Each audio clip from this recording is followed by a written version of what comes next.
Fala galera! Hoje nós vamos falar sobre a independência brasileira, que foi quando, 7 de setembro de 1822, nós nos separamos de Portugal.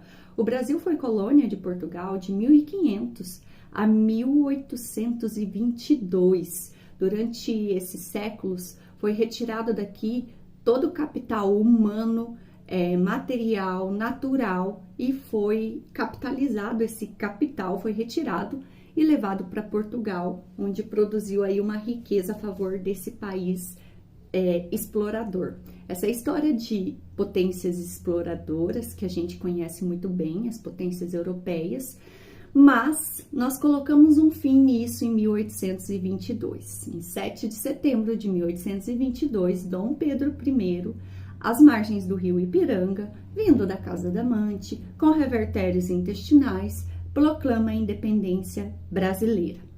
Isso diz muito sobre o nosso processo de independência, que não é só simbolizado por esse ato, infelizmente, hoje na história, a gente sabe que essa proclamação de Dom Pedro, na verdade, é uma resultante de vários fatores atrás, mas isso diz muito respeito para a gente entender qual tipo de país, de novo país, que seria alçado. Qual tipo de Brasil que pós-independência, rompendo com Portugal, continuaria com o príncipe português, que seria o seu primeiro rei aí. Vamos entender esse processo? Vem comigo! Como eu disse para vocês, o ato da proclamação da independência foi feito por um príncipe português. Dom Pedro I era filho de Dom João VI, que estava lá no poder em Portugal. Quando Dom João VI falecesse, ele seria o primeiro na linha sucessória a assumir o trono português. Então, quando ele proclama a independência e fica sendo o primeiro rei de Portugal, primeiro rei do Brasil, e também seria, quando o pai morresse, o primeiro rei de Portugal, nós teríamos aí várias problemáticas, porque nós vimos que as histórias estavam ainda de um certo modo familiar interligadas. Mas isso quer dizer muito sobre a condução desse processo de independência, sobre os grupos que a queriam, sobre as transformações nesse novo país que viriam, que não seriam muitas nesse primeiro momento, e por que essa necessidade de manter um símbolo ainda da monarquia como sendo a forma de governo brasileira.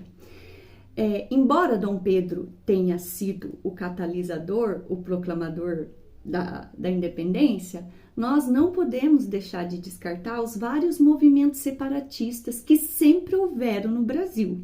Desde que quando Portugal iniciou a exploração aqui na colônia brasileira, nós temos vários movimentos de resistência. Os movimentos indígenas, as guerras guaraníticas e vários outros movimentos indígenas que lutavam diretamente contra os portugueses, essa tentativa de fazê-los trabalhar sob a ótica da exploração. Nós vamos ter os movimentos separatistas regionais, como a Conjuração Mineira, o Frei Caneca Tiradentes, e mais outros ícones que tentaram livrar o Brasil, mesmo que sendo a sua região, não ia ser mantida essa integridade territorial que faz parte do Brasil hoje, mas livrar ele desse jugo português. Isso diz muito que quando Dom Pedro proclamou a independência, realmente não haveria mais condições do Brasil continuar sendo colônia de Portugal. Mesmo porque o Brasil tinha sido elevado a vice-reino, Dom João VI, o pai dele, tinha vindo morar aqui, e quando Napoleão é retirado de Portugal, Dom João VI volta para Portugal, e Portugal quer colocar de novo essa ótica exploratória sobre a colônia. Então, já estava insustentável essa exploração aqui, estava acontecendo muitos movimentos que queriam, suplicavam essa separação. Então, Dom Pedro só foi o catalisador desses movimentos que estavam existindo aqui no Brasil. Esses movimentos populares, feita por escravos, feito por o próprio Quilombo dos Palmares, é um símbolo de resistência, é um movimento anticolonial, Esses movimentos são muito populares, mas também tem alguns que foram conduzidos pela elite agrária e pelos profissionais liberais. Isso diz respeito a qual grupo de pessoas iriam se reunir em torno de Dom Pedro para pedir essa separação. Então, quando Dom Pedro proclama a independência, nós vamos ter o quê? Um grupo de pessoas que é formada pela elite agrária do país e pelos profissionais liberais, que no momento quer a separação de Portugal porque quer se manter com a sua integridade nacional e não quer ter tantos impostos, não quer ter essa exploração dos recursos que daí teria uma soberania nacional, mas também não quer mudanças profundas na sociedade brasileira, não quer tocar no ponto da adoção do trabalho remunerado ou assalariado, quer manter a escravidão, não quer uma forma de governo um tanto mais aberta para a participação popular como a república, então se mantém a monarquia, né? Nós ficamos com a monarquia como forma de governo. Então isso tudo serve para a gente analisar que Dom Pedro, na verdade, né, serviu como um apoio dessas elites que iriam conduzir o país e que não queriam essas modificações tão profundas na sociedade brasileira. Queria somente se separar de Portugal, mas não levantes populares, não que esse processo fosse radicalizado para mudanças profundas na sociedade brasileira. Porém, a história sempre revisita o passado e lógico que nós temos outros olhares que não só esse olhar da história oficial convencional que sempre foi divulgado. Então, por isso, a história hoje, ela tem necessidade de trazer à luz esses movimentos e levantes populares para as pessoas, para a gente perceber que a história se faz com pessoas como a gente, né? E não com o heroísmo de uma única pessoa. Então, ressaltar os movimentos anticoloniais, como eu falei para vocês, os levantes indígenas, os movimentos dos quilombos, fazem parte dessa proposta de fazer todo mundo ver a história como um dado em que o povo faz história, e não um personagem da monarquia, um personagem histórico sozinho fez esse acontecimento. Agora nós vamos para o coração. A vinda desse coração, desse nosso ex-colonizador e primeiro rei brasileiro, de que lado vocês acham que estaria esse coração se estivesse vivo? Bom, de qual lado estaria? Lógico, gente, que isso daí eu já vou citar um exemplo que é clássico, que eu já falei para vocês. Lógico que sempre Dom Pedro I esteve ligado aos assuntos portugueses. Tanto que quando em 1832 o pai dele falece, ele corre para Portugal. Em 1831 ele abdica o trono brasileiro. Claro que estava acontecendo muitas coisas, ele se revelou um gestor autoritário e teve vários problemas com a administração e sua vida pessoal.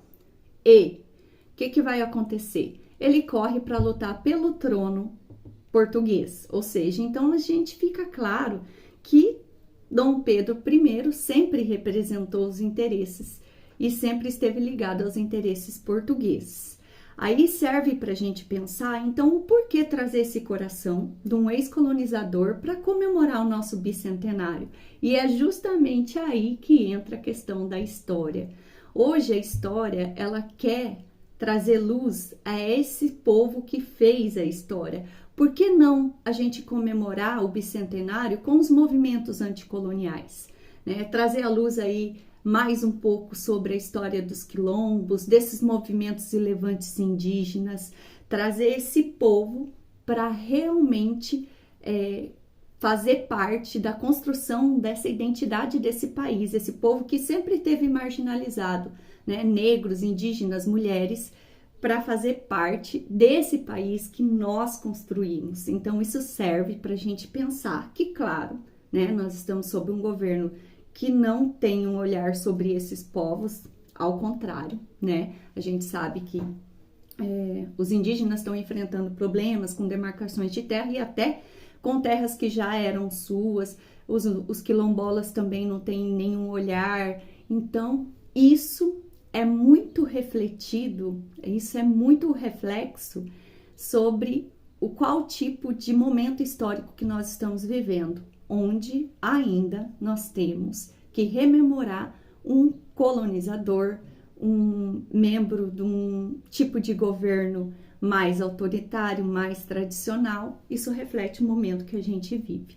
História é isso, a gente olhar para o passado com reflexões presentes, reflexões muito vivas no presente. História é simbologia, história é vida, sim, porque só a gente entendendo esse ato da comemoração, a gente entendendo esse coração vindo para cá, a gente já vê que toda essa construção, toda essa tentativa dessa história das pessoas, do protagonismo das pessoas, está sendo deixado totalmente de lado.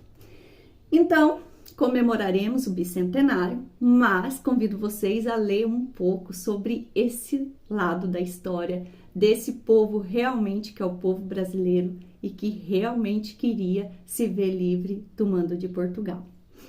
Deixo um beijo para vocês, peçam qualquer assunto que vocês queiram ver no canal, curtam o vídeo, um beijão e até!